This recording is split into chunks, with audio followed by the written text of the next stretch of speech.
Hey there, folks. Welcome to our cozy nook of tales and adventures. Today, like every episode, we're unlocking the doors of imagination to explore new worlds, meet fascinating characters, and experience unique emotions. I promise to take you on an unforgettable journey through the power of words. So, get comfy, grab your favorite drink, snuggle into that perfect spot, and get ready to lose yourself in a new story. Leave the outside world behind for a while and dive with me into the depths of storytelling. If you enjoy our content and want to support the channel, consider hitting that subscribe button and giving the video a thumbs up. Now, without further ado, let's dive into today's story. The ancient stones sang their first discordant note on a crisp autumn morning, when frost still clung to the twisted pines of the Aurora Mountains like crystalline spider webs. The sound began as a whisper, a barely perceptible hum, that made the mountain goats pause their grazing and raise their heads in confusion. By nightfall, the melody had grown into a haunting dirge that echoed through every valley and canyon of the dwarven realm. In her tower of silver bark and moonstone, nestled in the elven city of Silverleaf, the sage Morther felt the vibrations in her bones. Her hands trembled as she traced the ancient runes in her oldest tome, its pages yellow with age and crackling like autumn leaves. The pattern was unmistakable, the same sequence of notes described in the forbidden texts, the song that heralded the awakening of Gornith the Earthrender, a titan of stone and fury imprisoned beneath the mountains in an age-long past. Miles below, in the depths of the dwarven halls of Dorum, Thorin Deepvoice stood before the largest of the singing stones, his calloused hand pressed against its smooth surface. As the last keeper of the stones, he had spent decades learning their songs, using them to relay messages across the vast network of dwarven cities. But this melody was different, primal, ancient, and terrible in its beauty. It spoke of earthquakes and avalanches, of mountains rising and valleys being swallowed whole. The paths of the elven sage and the dwarven keeper converged 3 days later at the Grand Archway, an ancient monument marking the boundary between their realms.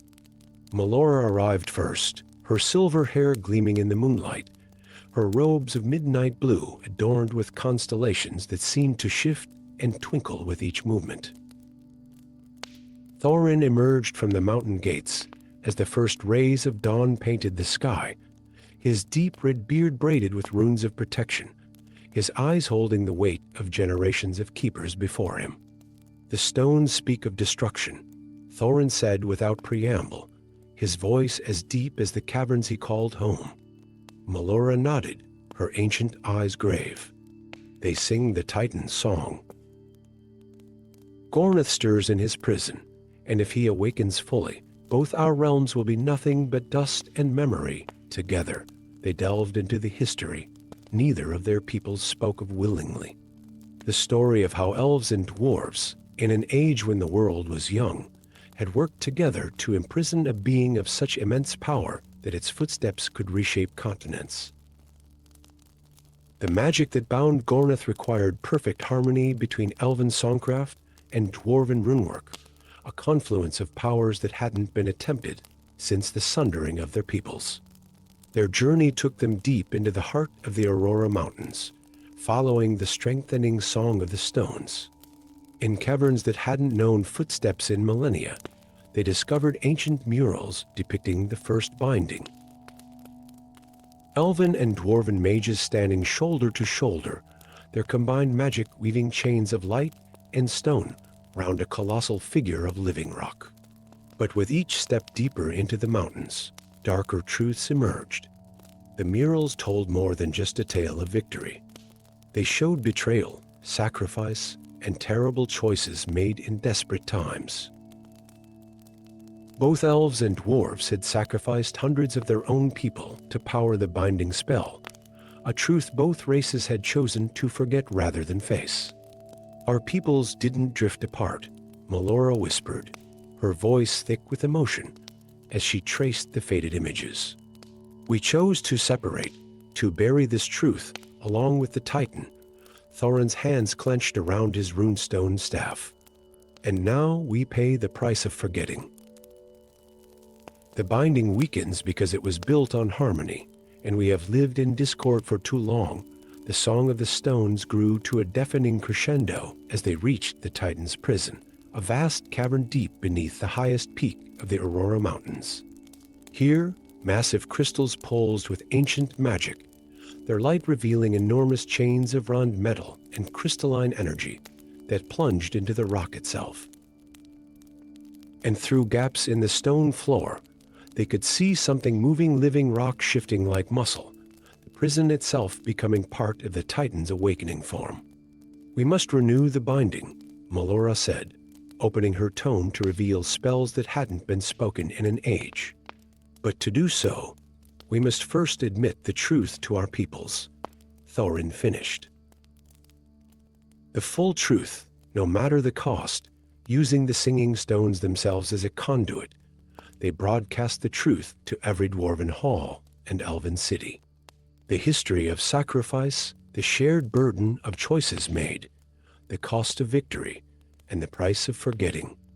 As their words echoed through the mountains, the Titan's struggles intensified, threatening to break free before the binding could be renewed.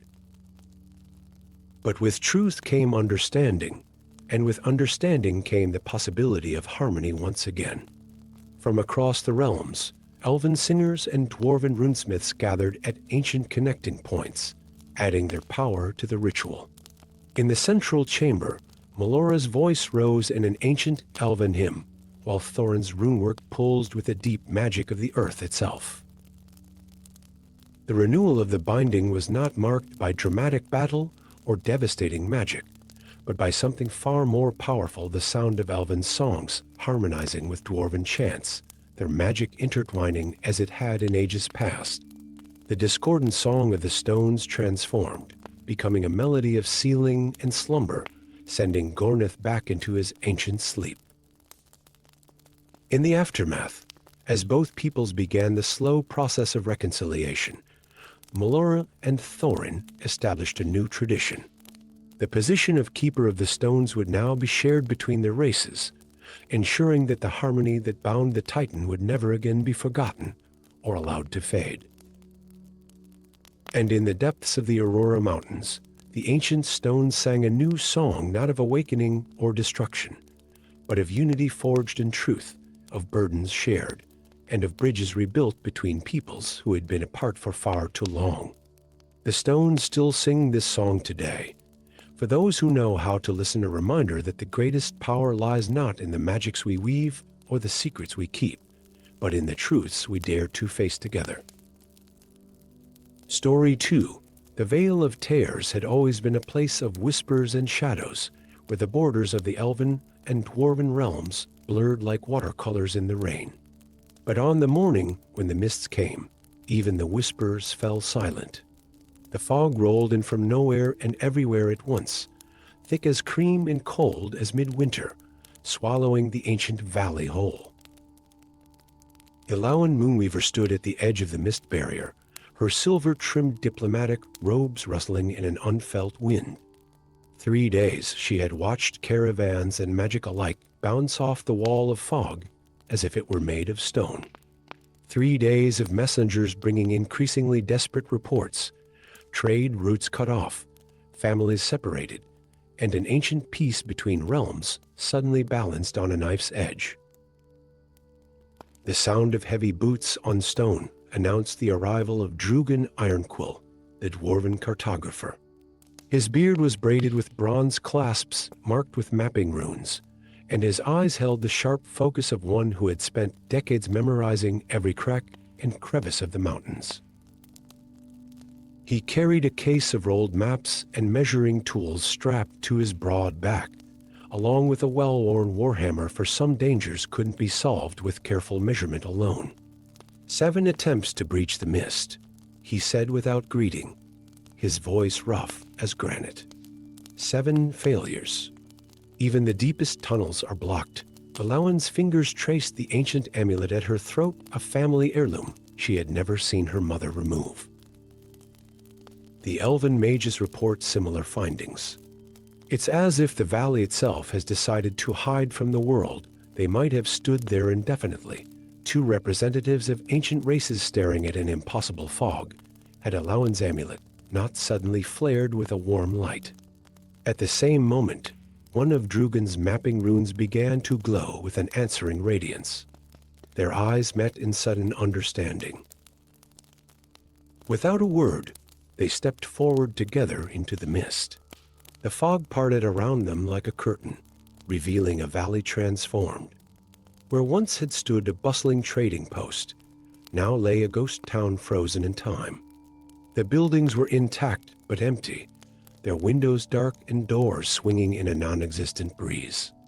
But most striking were the echoes fragments of the past playing out like theater shadows on the walls.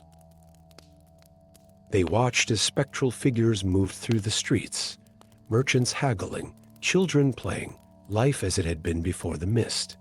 But among these mundane scenes, other visions emerged. They saw a young elven woman with Elauen's amulet meeting in secret with a dwarven craftsman, whose runic hammer matched one of Drugan's family markers. They saw forbidden love blooming in hidden gardens and moonlit caves. Maun, Elauen whispered, recognizing her great-grandmother in one of the shadows. The tales said she died of a broken heart, but never spoke of why. Thorin Ironquill, Drugan responded, his voice thick with recognition. My father's grandfather. He disappeared into the valley one winter's night, never to return. As they moved deeper into the valley, following the paths of their ancestors, the echoes grew stronger, more urgent. They revealed a plot discovered, a love betrayed. Both elven and dwarven authorities had discovered the forbidden romance, and in their pride and prejudice, had planned to make examples of the lovers. But Maun and Thorin had found ancient magic in the valley's heart, a spell of protection and hiding. Rather than be separated, they had attempted to cloak just themselves from sight. Something had gone wrong. The magic had spread, growing and twisting until it swallowed the entire valley, trapping the lovers and dozens of innocents in a moment out of time. In a central courtyard, where a fountain still flowed with water that never fell, they found two figures locked in an eternal embrace, not echoes, but preserved in crystal, their faces both peaceful and sad. At their feet lay an unfinished ritual circle, its patterns familiar to both Elauen and Drugan from their respective traditions. The spell was meant to bridge our peoples, not divide them, Elauen said, studying the runes and flow marks. They tried to create something new, something that would combine elven and dwarven magic.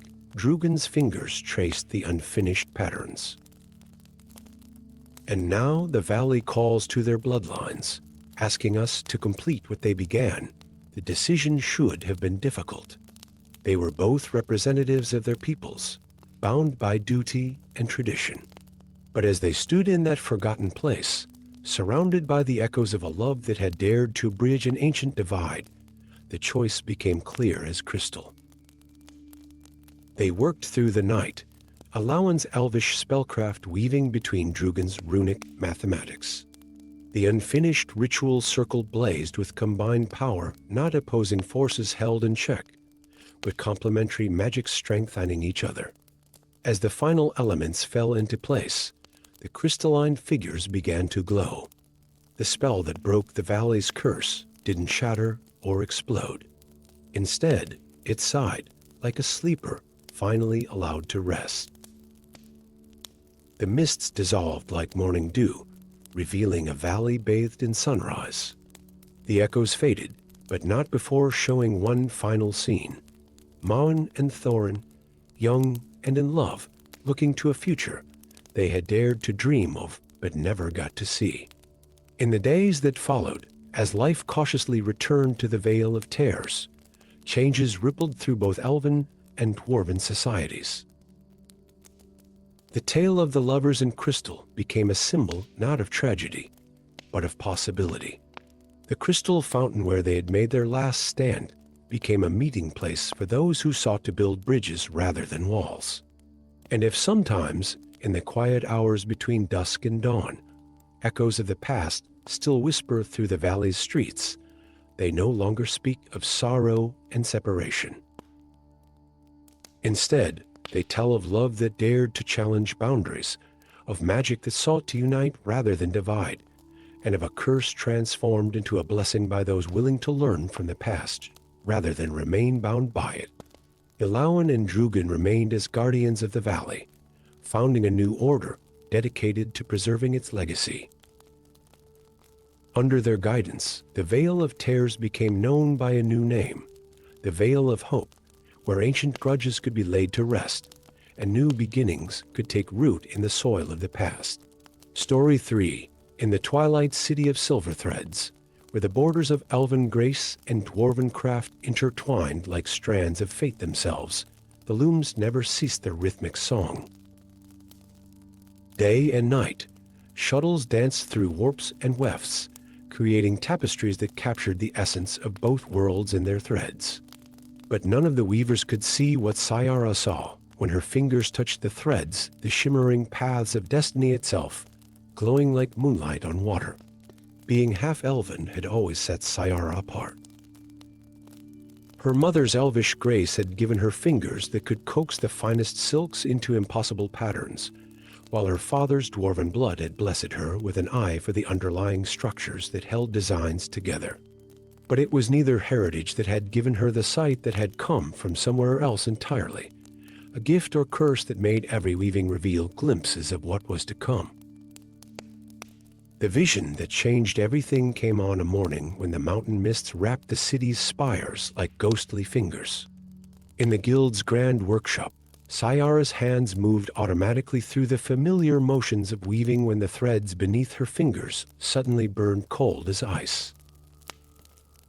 The pattern before her shifted, showing not the commissioned celebration tapestry she was supposed to be creating, but scenes of devastation, mountains crumbling, rivers running backward, the very fabric of reality unraveling like a poorly sewn seam. At the center of every scene was a strange device, part dwarven machinery and part elven artifice, its gears turning with impossible grace, while crystals pulsed with rhythmic light. The loom of destiny, her gift whispered, though she had never heard of such an artifact before.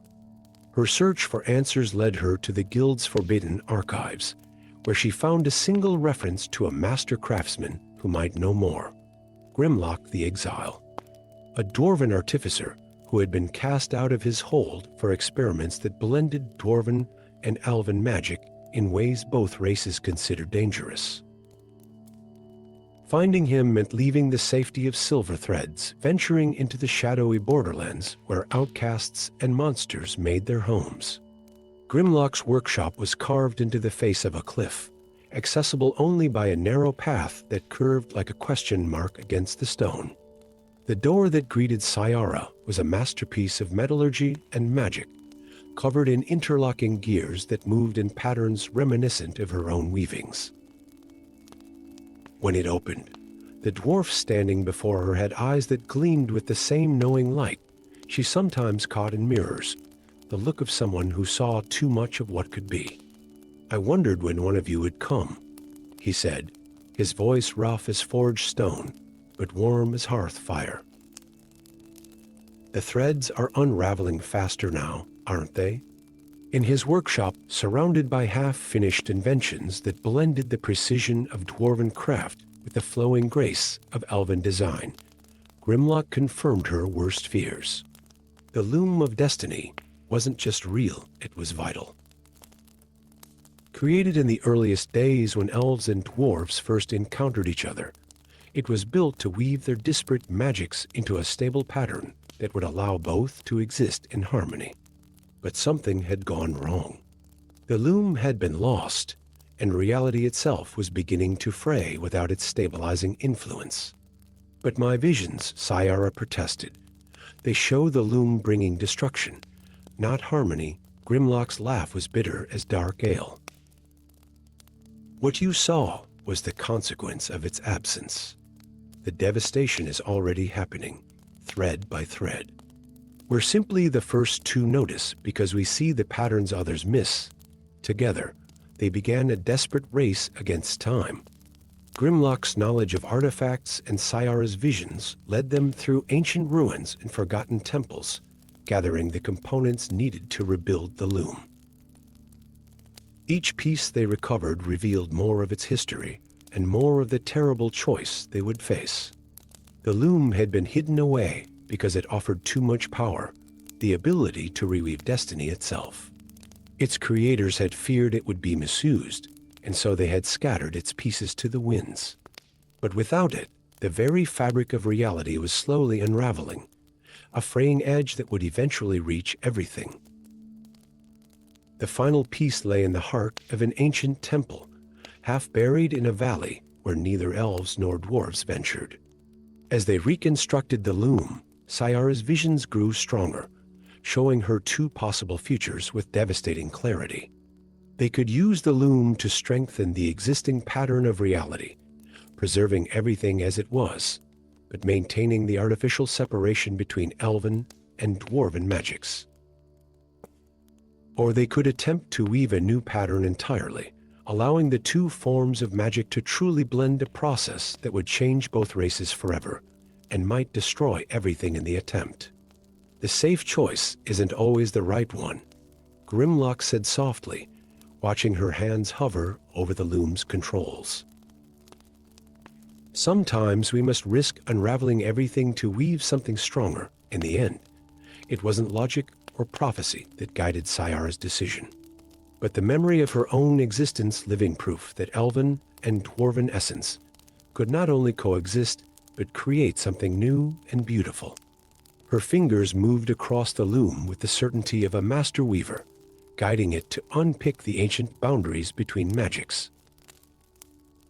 The world shimmered like heat waves over desert sand as reality itself was rewoven. In silver threads and every other border city, people watched in awe as magic transformed. Elven spells took on the solidarity of dwarven craft, while dwarven artifacts gained the fluidity of elven enchantments. The change rippled outward like rings in a pond, transforming both races not by destroying what they were, but by allowing them to become something more. In the years that followed, Sayara and Grimlock established a new guild in silver threads, dedicated to understanding and nurturing this new blended magic. The loom remained under their protection, not as a tool for controlling destiny, but as a reminder that the most beautiful patterns often come from threads that dare to cross boundaries. And in the workshop where it all began, a special tapestry hangs, a masterwork showing not what was or what could be, but the infinite possibilities that arise when courage and wisdom weave together to create something new. Story 4. The death of King Dargath. Stoneheart shook the very foundations of the Ironspine Mountains. As the last echoes of the morning horns faded from the deep halls of the dwarven kingdoms, an ancient magic stirred. The great crown of the Mountain King's symbol of unity and source of the power that kept the underground realm stable shattered into 3 pieces, each fragment disappearing into the shadows of history, like stones cast into a bottomless chasm. In the humble forges of the lower quarter, Corrigan Flamebeard felt the tremors before anyone else. His twisted leg, long considered a mark of weakness among his warrior kin, trembled with an awareness that went beyond mere physical sensation. As he steadied himself against his anvil, his fingers tingled with an impossible knowledge. He could feel the crown pieces calling to him, singing their locations like distant bells in his mind. The royal guards found him at his forge that evening, but they weren't alone. With them stood Elindra Moonwhisper, an elven ranger whose silver hair and star-touched armor marked her as no ordinary forest dweller. Her eyes held secrets darker than the deepest minds, and when she spoke of the crown's importance, there was something in her voice that suggested she knew far more than she revealed. The crown doesn't just symbolize power, she explained, her words carrying the weight of ancient knowledge. It binds the very mountains themselves. Without it whole, the deep places will become unstable. Already, the great cavern cities report tremors growing stronger with each passing day. Corrigan had never wanted to be a hero. His dreams had been simple: to craft beautiful things in his forge, to prove that a lame leg didn't make him any less of a dwarf. But as the earth shuddered beneath their feet, he realized destiny had other plans. Their journey began in the crystal caves, where the first fragment was said to rest. The caverns sparkled with gems that sang soft harmonies when struck, creating an ethereal symphony that masked more ominous sounds. Here, they discovered the first truth about King Dargath's crown. It had been forged not just with dwarven craft, but with elven magic as well, a secret that had been buried as deeply as the richest veins of gold.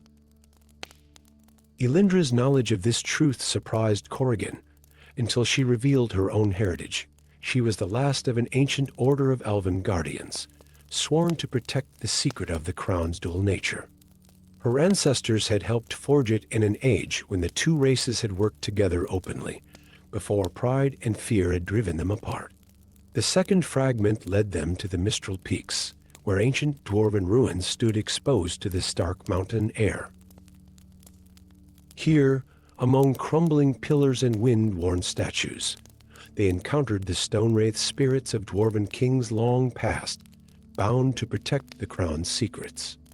It was Corrigan's connection to the crown pieces that saved them, as the wraiths recognized in him something they had known in life, the true heart of a mountain king, found not in strength of arm, but in strength of spirit.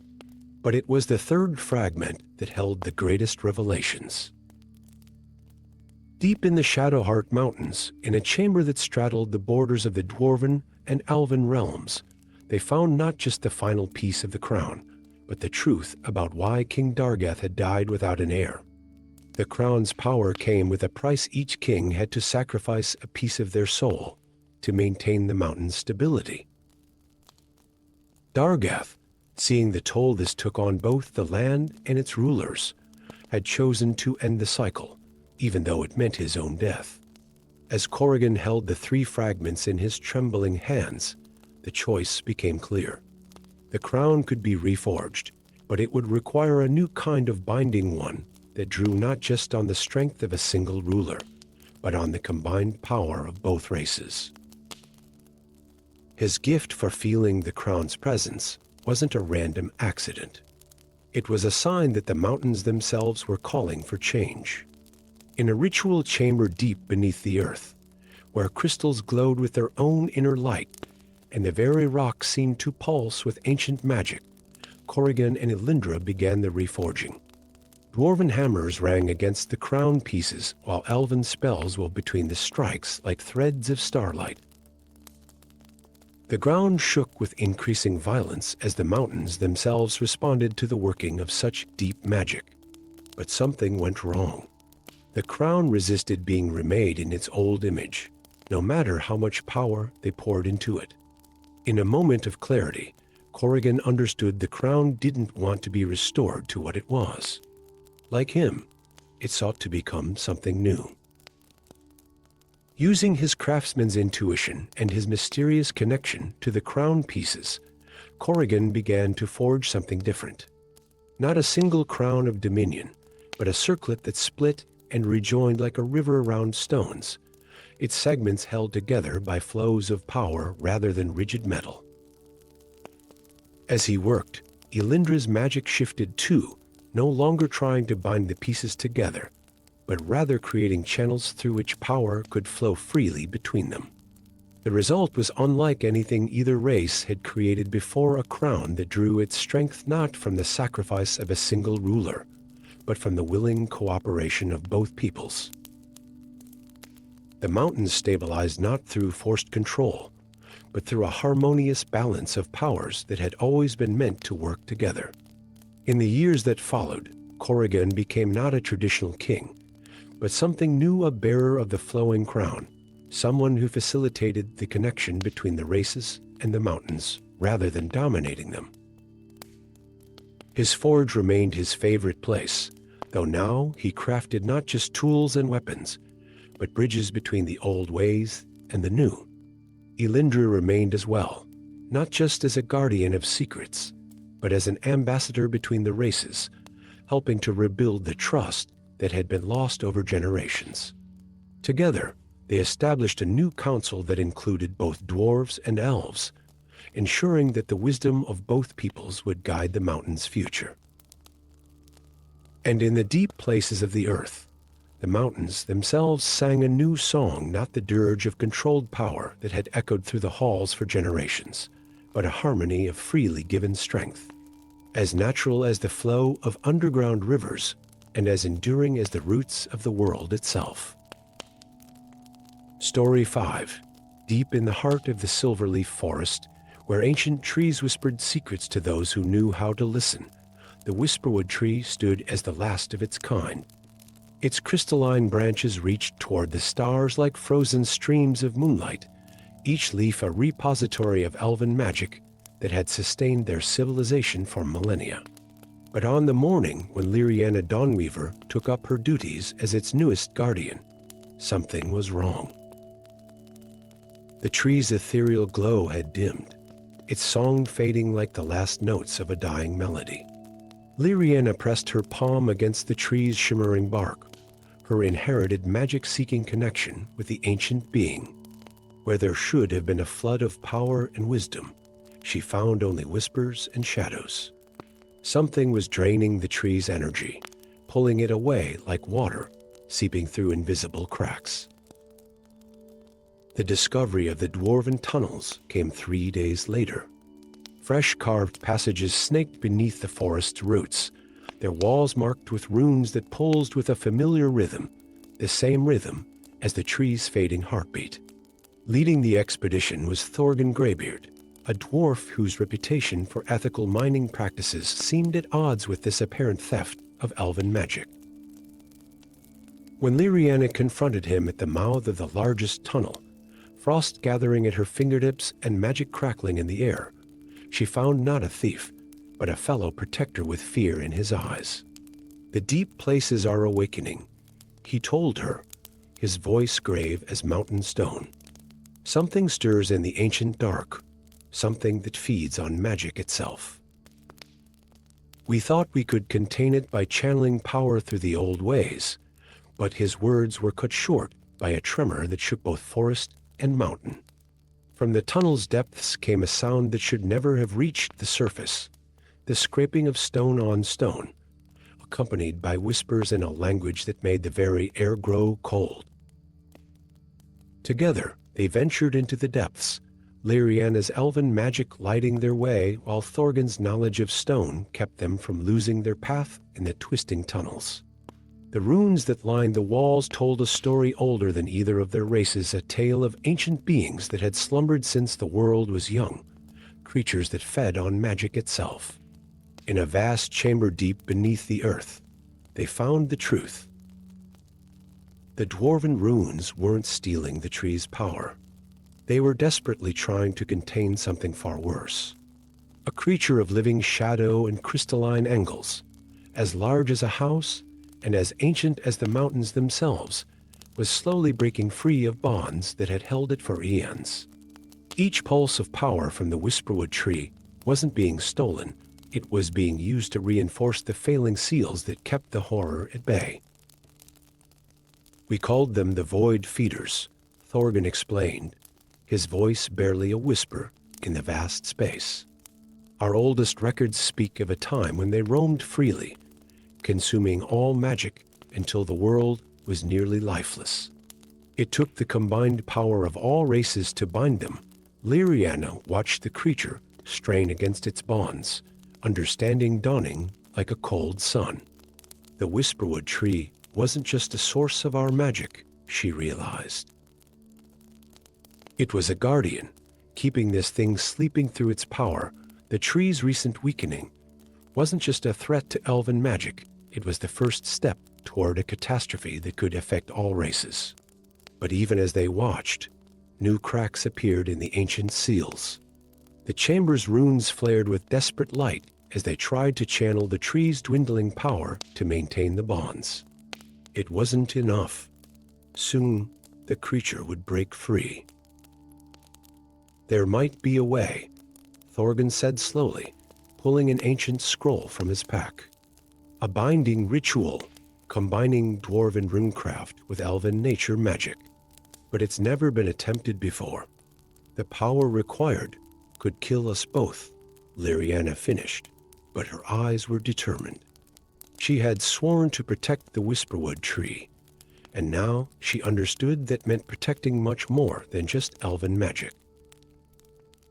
They worked as the shadows grew longer, and the creature's bonds continued to weaken. Thorgan carved new runes into the chamber floor while Liriana wove spells of binding and renewal, their magics intertwining in ways that hadn't been seen since the earliest days of their races. The whisperwood tree's power flowed through them both, no longer fighting against the dwarven runes, but working in harmony with them. The creature sensed their work and fought harder against its weakening prison. Shadows whipped through the air like solid things, and the very stone beneath their feet groaned in protest. But in that moment of greatest danger, something unexpected happened. The tree's power, instead of simply flowing through the runes, began to transform them. Where dwarven pragmatism met elven grace, something new emerged, a magic that was neither entirely of the earth nor entirely of the forest, but a perfect blend of both. The binding, when it finally took hold, didn't force the creature back into slumber. Instead, it transformed the very nature of its prison. The harsh angles of the crystalline bonds softened into organic curves, while roots of pure magic sank deep into the earth, drawing power from both stone and soil. The void feeder found itself not just imprisoned, but integrated into a new kind of seal, one that would grow stronger, not weaker, with time. In the years that followed, the chamber became a place of pilgrimage for both races. The whisperwood tree above grew stronger than ever, its roots now entwined with dwarven runestones in a display of cooperation that would have been unthinkable before. Liriana and Thorgan established a new order of guardians, drawing members from both peoples, who learned to blend their magics in ways that made both traditions richer. And deep beneath the earth, in a chamber where shadow meets light and stone meets root, the ancient horror sleeps on. But now its prison is no longer a cage of force and denial, but a garden of transformation, where the combined wisdom of two races ensures that even the darkest of ancient threats can be turned to the service of life and growth. The whisperwood tree still stands in the silverleaf forest, its crystalline branches reaching for the stars. But now, those who know how to listen can hear in its song not just the magic of the elves, but the deep harmonies of dwarven runes as well, singing together in a symphony of protection that grows stronger with each passing year. Story 6. The eternal dawn mountains pierced the heavens like frozen spears, their peaks perpetually shrouded in swirling snow and ancient magic. Here, where the borders between the realms of snow elves and deep dwarves blurred, the sacred crystal of dawn had kept its vigil for 1,000 years. Until now. Lysandra stood at the entrance of the violated sanctuary, her silver hair catching the ethereal light that still lingered in the crystal chamber. The sacred relic's absence left an emptiness that seemed to pull at her very soul. Around her, the intricate ice formations that had grown over centuries lay shattered, their magical resonance disrupted. The deep-carved runes that both elven priests and dwarven runesmiths had established as wards lay dark and powerless. The wards were broken from within, growled Bromir, the dwarven guardian, as he ran his calloused fingers over the fractured runes. His elaborate beard braids, adorned with rune-etched metals that marked his status, clinked softly as he moved. Someone who knew our secrets. Both yours and mine, priestess. Lysandra's violet eyes narrowed as she surveyed the destruction. The sanctuary had stood as a symbol of the uneasy peace between their peoples since the Great Frost War. Its violation threatened more than just their alliance, it threatened the very balance of power that kept the ancient horrors of the mountains at bay. "The Council of Frost and the Deep Kingdom must be notified," she said, her voice carrying the musical lilt of the snow elves, though weighted with concern. "But by the time they debate this matter, it may be too late." Bramir's dark eyes met hers, understanding passing between them. They had served as guardians of the sanctuary for decades, learning to trust each other, despite centuries of prejudice between their races. "Then we hunt," he said simply, reaching for his runic warhammer. Their tracking led them through the treacherous paths of the eternal Dawn Mountains, where wind-carved ice formations created natural fortresses and bridges that glowed with an inner light. Lysandra's magic allowed them to navigate the worst of the storms, while Bramir's knowledge of stone and crystal helped them follow their quarry's trail through the forgotten tunnels that honeycombed the mountains. They found their first real clue in an abandoned dwarven outpost, its ancient halls still bearing the scars of the Great Frost War. Among the ruins, they discovered freshly used provisions and, more importantly, a fragment of parchment covered in annotations about the primordial titans, the ancient ice giants who had once ruled these mountains before being bound by the combined might of elves and dwarves. "These calculations," Lysandra murmured, her fingers tracing the elegant script, "they're about ley line convergences. Someone's trying to tap into the old powers." Her eyes widened with sudden understanding. "The Crystal of Dawn, it wasn't just a symbol of our alliance. It was a key." Bramir's face darkened beneath his beard. "A key to the Titan's prison. The stories say they were bound by the first light of dawn. Crystallized into pure magic, their path led them higher into the mountains, to places where the very air crackled with ancient power. They encountered others seeking the crystal, mercenaries hired by various factions, ambitious mages drawn by the surge of magical energy, and worse things that the weakening of the ancient wards had drawn from the depths. In a heart-stopping encounter, they faced a frost drake, a lesser cousin of true dragons, that still posed a deadly threat. Bramir's hammer struck true, while Lysandra's magic created platforms of solid light, allowing them to fight the beast among the peaks. Working together, they drove it away, their coordination born of years serving together at the sanctuary proving stronger than their people's ancient mistrust. As they climbed higher, Lysandra shared tales of her people's histories, speaking of how the snow elves had learned to weave magic from the very essence of winter. Bramir, in turn, told of the deep dwarves' discoveries, of finding crystals that resonated with the mountain's heartbeat and learning to forge them into tools of power. Their pursuit finally led them to the apex of eternity, a plateau so high it seemed to touch the aurora that danced eternally in the mountain realm sky. There they found their quarry Malgath, once a respected sage of both their peoples, now twisted by his obsession with the Titan's power. The crystal of dawn hovered before him, its light corrupted into something cold and terrible. Around him, the ancient ice was cracking, revealing glimpses of massive forms frozen within the primordial titans stirring from their age-long slumber. "Your peoples bound power that was never meant to be bound," Malgath called out, his voice carrying unnaturally in the thin air. "The titans are winter itself. They are the true rulers of these heights. It's time for the young races to remember their place. The battle that followed shook the very mountains." Lysandra's spells of light and frost danced with Bramir's runic weapons, while Malgath wielded powers drawn from the awakening titans. The crystal of dawn pulsed with each clash, its light growing more unstable. In a crucial moment, Lysandra recognized patterns in the crystal's pulsing that matched ancient elven prayers, while Bramir spotted runes appearing and fading on its surface that resembled deep dwarven bindings. Understanding passed between them without words. Together, they began a ritual unlike any performed since the days of the First Alliance elven song harmonizing with dwarven chants, light magic merging with runic power. The Crystal of Dawn responded, its corrupted light beginning to clear. Malgoth's attempt to strike them down at that crucial moment was foiled by the very power he had tried to hijack.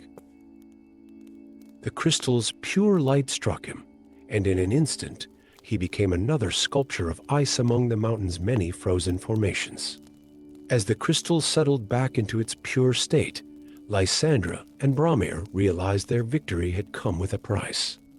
The ancient magics that had kept the eternal dawn mountains in perpetual winter had shifted. The first true dawn in 1,000 years began to color the sky. Change comes, Lysandra said softly, watching the light paint the snow in colors neither of them had seen before in these heights. Aye, Bromir agreed, his hammer resting against his shoulder. But we face it together. As our peoples should have done long ago, they descended with the Crystal of Dawn, knowing that its return would not mark an end, but a beginning. The alliance between their peoples would need to be renewed and strengthened, for the mountains held other secrets, and the dawn brought with it not just light, but revelation. In the halls of both the Snow Elves and Deep Dwarves, the story of the Crystal of Dawn would be told for generations to come.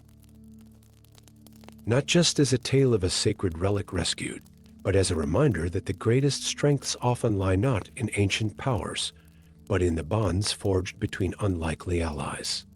For in the eternal Dawn Mountains, where winter's heart beats strong and secrets lie frozen in sacred ice, two guardians proved that trust could bridge even the deepest of ancient divides. Story 7. The ancient forest of Sylvaner stretched beneath the moonlight like a sea of emerald shadows, its legendary trees reaching toward the stars with branches that had witnessed 1,000 years of history. On this night, those branches trembled with an approaching presence that hadn't been felt in these woods for centuries, the wingbeats of a dragon. Verdant, the last of the great green dragons, flew unsteadily through the canopy, his usually majestic form wavering as poison coursed through his veins. His scales, once brilliant as spring leaves in morning light, had dulled to the color of dying moss. Behind him, the shouts of human hunters echoed through the trees, their poisoned arrows having found their mark during their ambush at his mountain lair. In the heart of the forest, Erin stood atop the whispering tower, her pointed ears catching the unusual disturbance in the forest song. As a young elven dragon speaker, perhaps the last of her kind, she had spent years studying the ancient texts about dragons, though she'd never dreamed she would encounter one. The gift of dragon speech had manifested in her blood unexpectedly, marking her as different even among her own people. Something approaches from the north, she called down to Grimforge, the dwarven alchemist who had become her unlikely friend and mentor. The stocky figure below looked up from his workbench, his elaborately braided beard catching the light of his alchemical flames. "Aye, and whatever it is has the night birds in quite a state," he replied, already gathering his supplies. Despite his people's traditional home in mountain halls, Grimforge had chosen to study the forest's natural medicines, believing that true mastery of alchemy required knowledge of all the realm's resources. The dragon's crash through the canopy sent ancient leaves showering down like rain. Verdant managed to land, or rather, fall with some dignity in the clearing before the tower. His massive form lay trembling, each breath releasing small puffs of green mist that made the nearby flowers grow wildly before withering. Erin felt the ancient magic surge in her blood as she rushed down the tower steps. The dragon's presence called to her, his pain echoing in her mind like a distant cry. Without hesitation, she approached the massive creature, her hand extended. "Peaceful greetings, Ancient One," she spoke in the dragon tongue, her voice carrying the melodic resonance that marked true dragon speech. We offer sanctuary and aid, Verdant's enormous eye, bright as a polished emerald, despite his condition, fixed upon her. A speaker. After so long, his mental voice was rich but strained. The hunters. They seek not just my death, but my essence. Their arrows carry magic binding poison. Grimfurge was already examining the wounds, his experienced eyes narrowing at the sight of the black veins spreading from where the arrows had struck. This is no common poison, he muttered, pulling various vials from his many pockets. It bears the mark of the Shadowforge clan, my own kin, though they turned to darker arts long ago as they worked to heal the dragon. More visitors arrived at the tower. First came the whispers tales of a dragon sighting spreading through the forest like wind through leaves. Then came the riders, members of an order that hadn't been seen in public for generations. They arrived on horses that seemed to shimmer like moonlight, their armor bearing symbols that matched the ancient carvings in the tower's dragon speech texts.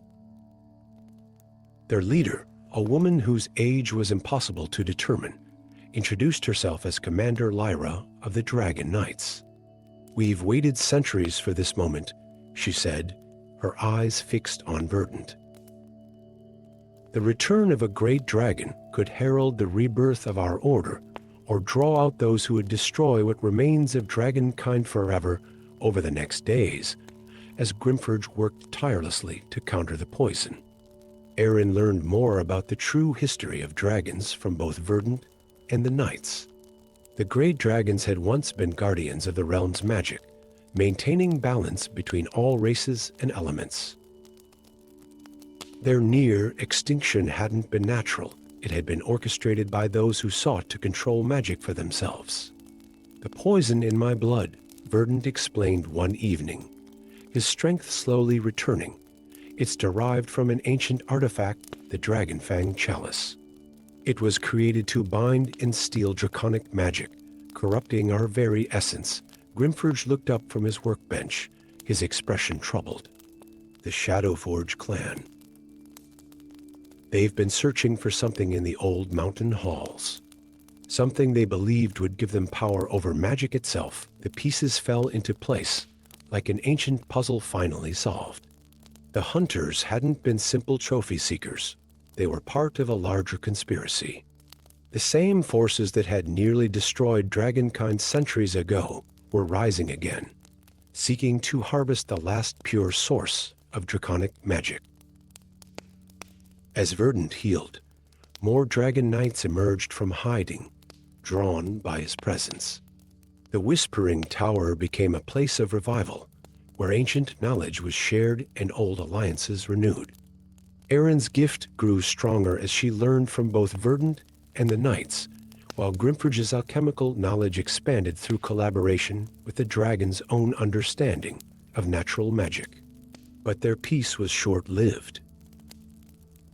The hunters, led by rogue members of the Shadowforge clan, attacked the tower on a moonless night. The battle that followed would be sung of for generations, dragon knights fighting alongside elven rangers and dwarven alchemists, while Verdant, though not fully healed, took to the sky to protect his newfound allies. Erin's dragon speech proved crucial in coordinating their defense, her voice carrying commands and warnings across the battlefield in the dragon tongue. Grimfurge's alchemical creations turned the tide, his protective potions shielding their defenders from the enemy's corrupted magic. In the battle's climax, Verdant revealed that the poison had not weakened his magic as their enemies had hoped. It had transformed it.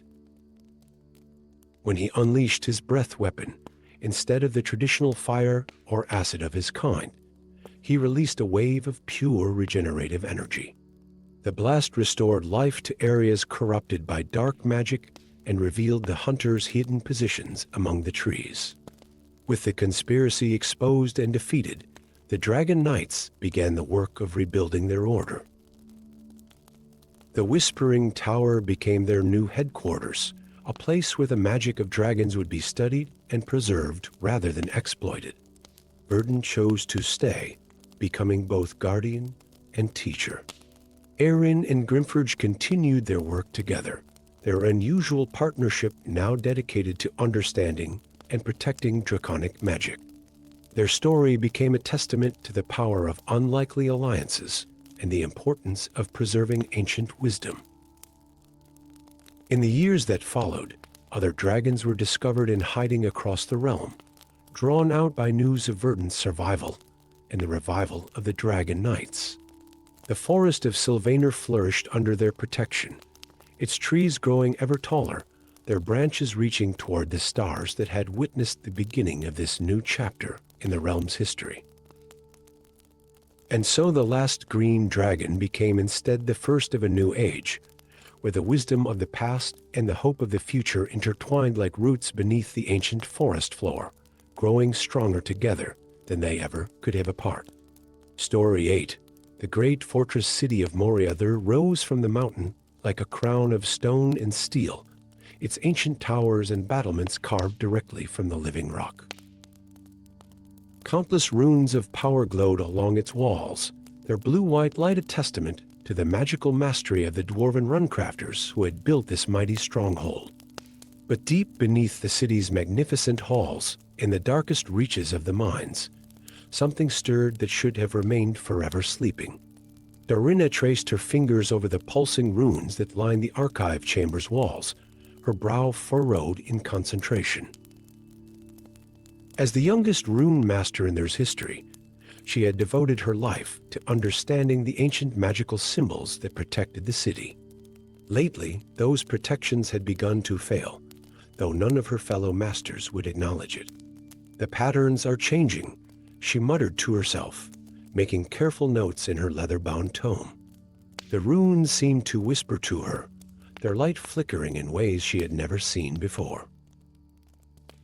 It was as if they were trying to warn her of something, some ancient secret trying to break free from the very stones themselves. The arrival of the elven delegation was unprecedented. Trade between the races had been limited since the Shadow Wars a century ago, yet here they were a group of elegant figures led by Felendril, an elven archmagus whose reputation had reached even the depths of their presence in the Great Hall caused quite a stir among the dwarven court. "Our own wards are failing," Felendril announced to the gathered council of masters, her ageless face grave. "The ancient bindings in our forests weaken, and our seers speak of a darkness stirring beneath the mountains. We believe our peoples share more history than either has remembered." Darina found herself working alongside Felendril in the deepest archives of Khazad, where the oldest records were kept. The elf's knowledge of ancient magics complemented her understanding of runic law, and together they began to uncover a truth that had been hidden for millennia. "Look at this," Darina said one night, spreading out a series of ancient maps. "The runic patterns protecting Khazad, they're not just defensive wards. They're part of a larger binding spell, one that extends far beyond our walls." Felendril nodded, her silver eyes reflecting the magical light of the runes. "The same patterns appear in our most ancient trees, carved so long ago that they've become part of the living wood. Our peoples weren't always separated by mistrust. Once we were united in a common purpose. Their research led them deeper into the mountain, following the strengthening pulse of magic that seemed to draw them toward something ancient and powerful. In forgotten chambers, they found murals depicting dwarves and elves working together, channeling a primordial force into crystalline vessels. The truth, when they finally uncovered it, was more terrifying than either had imagined. Their ancestors had been guardians of an ancient power, the very essence of creation itself, crystallized into physical form. This power had been deemed too dangerous to be allowed to exist freely, but too fundamental to be destroyed. Instead, it had been bound beneath the mountain, with both elven magic and dwarven runecraft working in harmony to keep it contained. But now, after millennia of separation between their peoples, the bindings were failing. The very force that had shaped their world was threatening to break free, and neither race's magic alone would be strong enough to contain it. The crisis came to a head when the deep mines began to collapse, the very rock seeming to come alive with terrible purpose. Ancient chambers best left sealed crashed open, releasing waves of pure, uncontrolled magic that threatened to tear the mountain apart from within. Darina and Felindril raced through the collapsing tunnels, their combined magic barely holding back the tide of raw power that pursued them. They reached the heart of the binding, a vast chamber, where massive crystals pulsed with barely contained energy, their light casting dancing shadows on walls covered in runes more complex than any Darina had ever seen. The bindings, Felindril gasped, her elegant features drawn with concern. They're not just containing this power, they're channeling it, using it to maintain the very fabric of our world. If it breaks free completely, then we don't let that happen, Darina said firmly, already tracing new runes in the air with fingers trailing blue fire. Your people's magic, my people's runes, they were meant to work together. That's why neither of us could maintain the bindings alone. What followed was a desperate race against time, as the two women worked to repair and reinforce the ancient bindings. Felindril's spells wove through Darina's runic frameworks, creating patterns of power that hadn't been seen since the days of the First Alliance. Above them, they could feel Khazad shaking, its very foundations threatened by the power they fought to contain. In the final moments, as the chamber threatened to tear itself apart, Darina realized that the original binding hadn't just been about containment, it had been about harmony. The runes weren't meant to imprison the power, but to guide it, to help it flow naturally through their world without overwhelming it. With this understanding, she and Felindril adjusted their magic, creating not walls but channels, not a prison, but a framework through which the primordial power could flow safely. The effect was immediate and stunning. The violent tremors subsided, replaced by a steady pulse of energy that felt right, natural, as if the mountain itself was breathing. In the days that followed, as dwarves and elves worked together to repair the damage to Khazad, a new understanding began to grow between the two peoples. The crisis had revealed not just shared history, but shared destiny. The runes that protected the city now shone with a new light, one that combined the strength of dwarven craft with the grace of elven magic. Darina and Felindril established a new order of guardians, combining the traditions of both their peoples to ensure that the knowledge they had rediscovered would never again be lost. The great halls of Khazad, once exclusively the domain of dwarves, began to host regular gatherings of both races, where magical knowledge was shared and ancient alliances renewed. The power beneath the mountain continued to flow through their world, but now it did so in harmony with the natural order, guided by the combined wisdom of two peoples who had remembered, at last, that they were stronger together than apart. And in the depths of Khazad, the runes glowed with a steady light, telling their ancient story to any who had the wisdom to read it. Story 9. The Crimson Wizard materialized in the heart of the Grand Council chamber, his sudden appearance sending ripples of whispers through the assembled dignitaries. Vaelthern's robes, once as bright as fresh blood, had faded to the color of ancient rust during his millennium of exile. Yet his eyes burned with the same intensity that had marked him as one of the most powerful mages of the age. "The twilight gates are failing," he announced without preamble, his voice echoing off the marble columns. "The seals weaken, and the creatures of shadow grow restless in their prison." High Queen Celesta of the Elven realms rose from her crystal throne, her face betraying no emotion, though her hand tightened on her staff of office. "You are banished, Vaelthern, for delving too deeply into forbidden magics." "Why should we heed your warnings now?" "Because," he replied, raising his hand to conjure an image in the air, a shimmering vision of ancient gates carved with runes of power. darkness seeping through their cracks like black water. I am the last living being who knows how the gates were sealed. And I know what must be done to prevent catastrophe. The stellar crown, he explained, had been the key to originally sealing the twilight gates.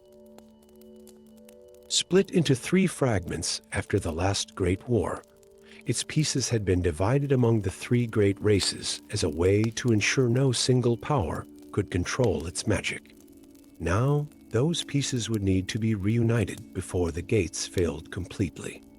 The council's debates raged for days, but in the end, the evidence of the weakening seals could not be ignored.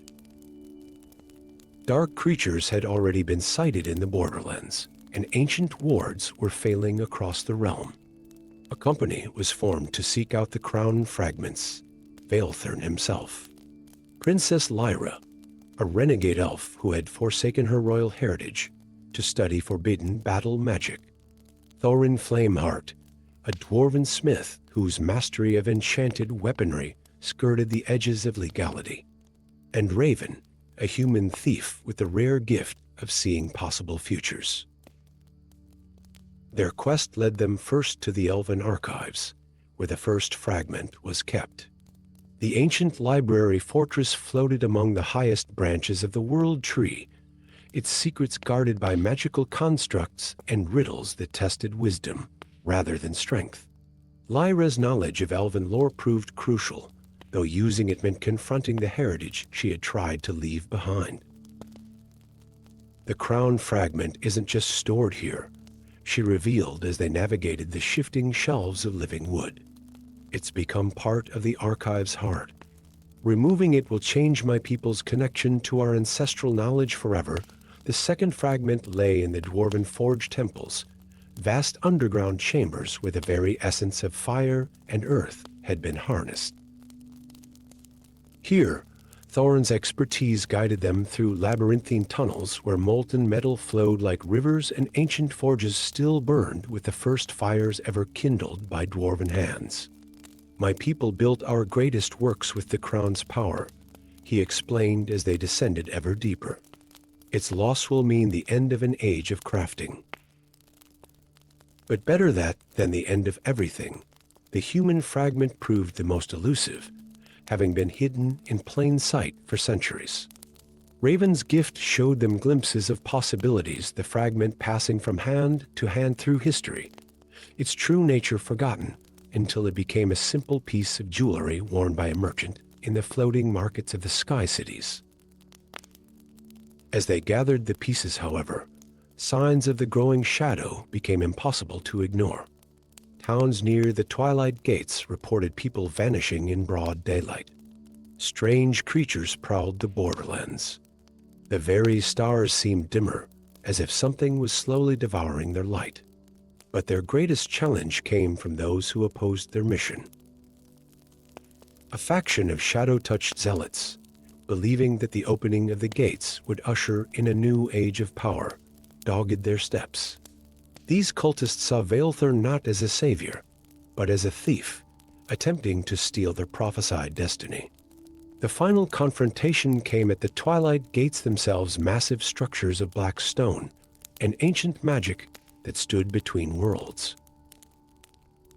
As Vaelthern worked to reunite the crown fragments, waves of shadow creatures poured through the weakening seals, held back only by the combined efforts of his unlikely companions.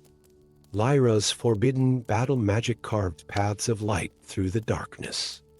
Thorin's enchanted weapons struck with the power of a dozen ordinary blades. Raven darted through the chaos, her precognitive abilities allowing her to be exactly where she was needed most, disrupting the cultists' ritual circles and warning her allies of incoming attacks. The moment of truth came when the crown was finally reformed. As Vaelthern raised it, ready to reinforce the ancient seals, a terrible truth was revealed. The crown's power alone would not be enough. It would require a living vessel to channel its magic, a sacrifice that would mean eternal imprisonment between worlds. "This is why you are really banished, isn't it?" Lyra asked, understanding dawning in her eyes. You didn't just study forbidden magic. You knew this day would come. Vaelthur nodded, shadows dancing across his ancient face. I saw it in a vision, 1,000 years ago. Everything since then, my exile, my studies, even gathering this company, was preparation for this moment. But before he could complete the sacrifice, Raven stepped forward. There's another way, she said, her gift of foresight showing her possibilities that even Vaelthur hadn't seen. The crown's power doesn't need a single vessel. It can be shared, distributed among those willing to bear its burden together. In the end, it was not one sacrifice but 4 that sealed the gates. Each member of the company took on a portion of the crown's power, becoming living anchors for the seals that held back the darkness. Their sacrifice transformed them neither truly mortal nor fully ascended, but something in between. In the years that followed, they became known as the Twilight Guardians. Though they could no longer walk freely among their people, their presence could be felt whenever darkness threatened the realm. Vaelthur's warning had been heeded, but not in the way he had foreseen. The Crimson Wizard had sought to prevent catastrophe through a single act of sacrifice. Instead, he had helped forge something far more powerful, a fellowship that proved that the bonds between the races, once renewed, could overcome even the darkest of threats. The Twilight Gate stood firm, not through the power of ancient artifacts, but through the combined strength of those who chose to stand together against the encroaching night. Story 10. The crystal forest shimmered in the twilight, its transparent trees catching the last rays of sunlight and fracturing them into thousands of rainbow patterns that danced across the snow-covered ground. Through this ethereal landscape, Lyriel moved with the silent grace that marked her as one of the forest elves, though her mission today was far from the usual patrol duties of her kind. In her hands, she clutched an ancient scroll, its parchment covered in symbols that seemed to shift and change in the crystalline light. The prophecy had come to her 3 nights ago, appearing in the sacred pool during her vigil as keeper of elven secrets. It spoke of a terror sleeping beneath the last great city of the Dwarves, an ancient ice dragon, whose awakening would herald either the beginning of a new age of unity or the end of both their peoples. The dwarven city of Ironheart loomed before her, its massive gates carved directly into the mountain face. Ancient runes of protection glowed with a steady blue light along its walls, a testament to the dwarven mastery of both stone and magic. As she approached, the guard towers erupted with activity, horns blowing in alarm at the sight of an elf so close to their sacred halls. "Halt!" The command echoed from above, accompanied by the sound of crossbows being loaded. "State your purpose, elf, or retreat to your forest." Lyriel raised her hands slowly, the scroll clearly visible. "I bring a warning," she called out, her voice carrying the musical lilt of her people. "Your city faces a threat that concerns both our peoples." "I must speak with your council." The gates remained firmly shut, but a smaller side door opened, revealing a stocky figure whose elaborate beard braids marked him as someone of importance. Prince Thorgan stepped into the light, his eyes narrowing as he studied her. Unlike most of his people, he wore robes mixed with traditional dwarven armor, marking him as both a warrior and a scholar. "I know of you, Lyriel of the Crystal Forest," he said, surprising her with his use of her name. "The exiled prince who studies elven magic in secret is not as isolated from forest gossip as my people might think." His words caused murmurs among the guards above, but Thorgan silenced them with a raised hand. "Show me this warning of yours, but know that any treachery will be met with swift justice inside the mountain city." Lyriel's warning was met with skepticism by the Dwarven Council. The great hall of Ironheart echoed with shouts of disbelief and ancient prejudices, until Thorgan stepped forward, his voice cutting through the chaos. "The symbols on this scroll," he declared. They match the ancient runes we discovered in the deep mines last moon's turn. The ones our scholars couldn't decipher. The revelation changed everything. Working together, Lyriel's knowledge of elven prophecy and Thorgun's understanding of dwarven runes revealed a truth, both fascinating and terrifying. The ice dragon sleeping beneath the city wasn't just a threat, it was an ancient guardian, placed there by both their peoples in an age long forgotten. The dragon was meant to sleep until both races had forgotten their differences, Lyriel explained, tracing the intertwined symbols of elf and dwarf on the scroll. Its awakening was to herald a time of reunion. But something has gone wrong. The magic binding it weakens too soon, and its dreams have turned dark. Deep in the mines beneath Ironheart, they found evidence of tampering. A group of shadow cultists, comprised of both elves and dwarves who sought to manipulate the dragon's power for their own ends, had been working to corrupt the ancient bindings. They don't understand what they're doing, Thorgun growled as they discovered another sabotaged runic circle. The dragon's magic is woven into the very foundations of this mountain. If it wakes in anger, their race against time became more desperate as signs of the dragon's stirring became apparent. Ice crystals began forming in the deepest mines, and workers reported hearing songs of bottomless cold in their dreams. The cultists, realizing their plans had been discovered, launched desperate attacks to stop Lyriel and Thorgun from reaching the dragon's chamber. The final confrontation came in a vast cavern deep beneath the mountain, where the ice dragon slumbered in a cage of crystalline magic. The massive creature's scales glittered like freshly fallen snow, and even in sleep, its presence made the air itself freeze. As Lyriel and Thorgun worked to repair the binding magics, combining elven songs of power with dwarven runes of containment, the cultists launched their final assault.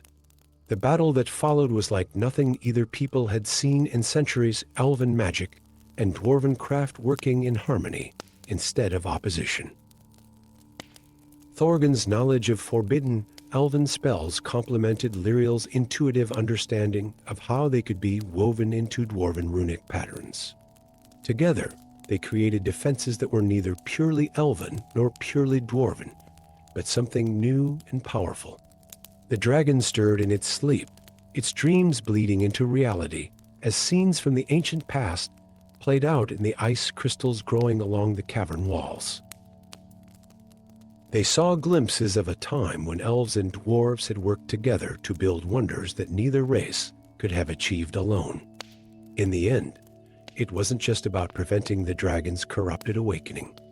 As Lyriel and Thorgun completed the new binding ritual, they understood that the prophecy had already been fulfilled. The dragon's stirring had brought their peoples together again, not through its awakening, but through the very act of keeping it asleep. The cultists were captured, their leaders including prominent members of both societies who had fed on old hatreds. In the weeks that followed, as word of what had happened beneath Ironheart spread, other signs of change began to appear. Trade routes long closed began to reopen. Ancient scrolls were exchanged, and forgotten knowledge was shared.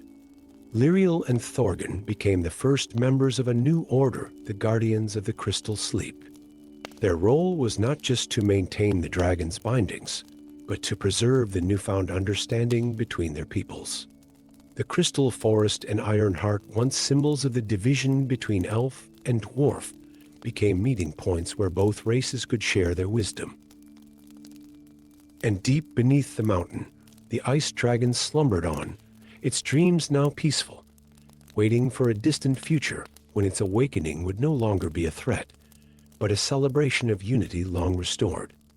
As for the prophecy that had started it all, it found a place of honor in both the elven archives and dwarven libraries, though its meaning had proved different than anyone expected. Sometimes, they discovered, preventing a prophecy's literal fulfillment could achieve its deeper purpose in ways no one could have foreseen.